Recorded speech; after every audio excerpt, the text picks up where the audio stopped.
This time I'm going to read you a story, which is a poem.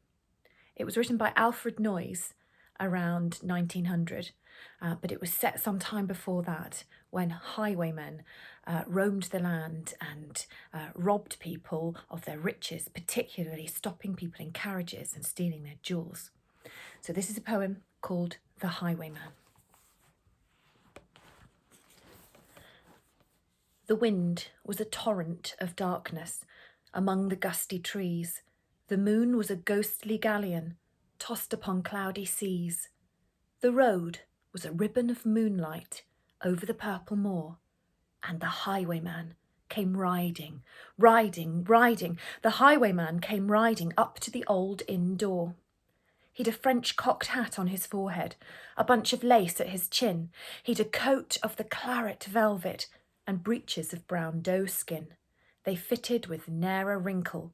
His boots were up to the thigh, and he rode with a jewelled twinkle, his pistol butts a twinkle, his rapier hilt a twinkle under the jewelled sky. Over the cobbles he clattered and clashed into the dark inn yard, and he tapped with his whip on the shutters, but all was locked and barred. He whistled a tune to the window, and who should be waiting there but the landlord's black-eyed daughter, Bess, the landlord's daughter, plaiting a dark red love knot into her long black hair. And dark, in the dark old inn yard, a stable wicket creaked, where Tim, the ostler, listened. His face was white and peaked. His eyes were hollows of madness. His hair like mouldy hay, but he loved the landlord's daughter, the landlord's red-lipped daughter. Dumb as a dog, he listened, and he heard the robber say, "One kiss, my bonny sweetheart, I'm after a prize tonight, but I shall be back with the yellow gold before the morning light. Yet if they press me sharply and harry me through the day, then look for me by moonlight, watch for me by moonlight. I'll come to thee by moonlight, though hell should bar the way." He rose upright in the stirrups. He scarce could reach her hand, but she loosened her hair in the casement. His face burned like a brand, as the black cascade of perfume came tumbling over his breast, and he kissed its waves in the moonlight. Oh, sweet black waves in the moonlight. Then he tugged at his reins in the moonlight and galloped away to the west. He did not come in the dawning. He did not come at noon. And out of the tawny sunset, before the rise of the moon, when the road was a gypsy's ribbon looping the purple moor, a redcoat troop came marching, marching, marching. King George's men came marching up to the old inn door. They said no word to the landlord. They drank his ale instead, but they gagged his daughter and bound her to the foot of her narrow bed. Two of them knelt at her casement, with muskets at the side. There was death at every window, and hell at one dark window, for Bess could see through her casement the road that he would ride. They had tied her up to attention, with many a sniggering jest. They had bound a musket behind her with a barrel beneath her breast. "Now keep good watch," and they kissed her. She heard the dead man say, "Look for me by moonlight, watch for me by moonlight. I'll come to thee by moonlight, though hell should bar the way."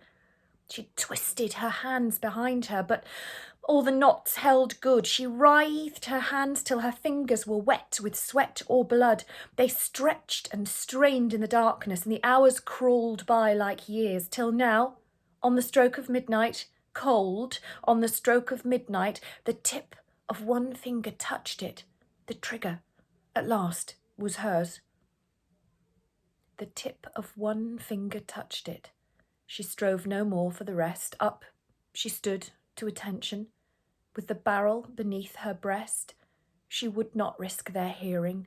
She would not strive again, for the road lay bare in the moonlight, blank and bare in the moonlight, and the blood of her veins in the moonlight throbbed to her love's refrain. Had they heard it? The horse hoofs ringing clear. In the distance, Were they deaf that they did not hear?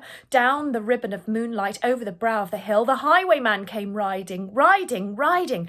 The red coats looked to their priming. She stood up, straight and still. In the frosty silence, in the echoing night, nearer he came and nearer. Her face was like a light. Her eyes grew wide for a moment. She drew one last deep breath. Then her finger moved in the moonlight. Her musket shattered the moonlight, shattered her breast in the moonlight, and warned him with her death. He turned. He spurred him westward. He did not know who stood bowed with her head over the musket, drenched with her own red blood. Not till the dawn he heard it, and slowly blanched to hear how Bess, the landlord's daughter, the landlord's black-eyed daughter, had watched for her love in the moonlight and died in the darkness there. Back he spurred like a madman, shrieking a curse to the sky, with the white road smoking behind him and his rapier brandished high. Blood red were his spurs in the golden noon, wine red was his velvet coat when they shot him down on the highway. Down like a dog on the highway, and he lay in his blood on the highway with a bunch of lace at his throat.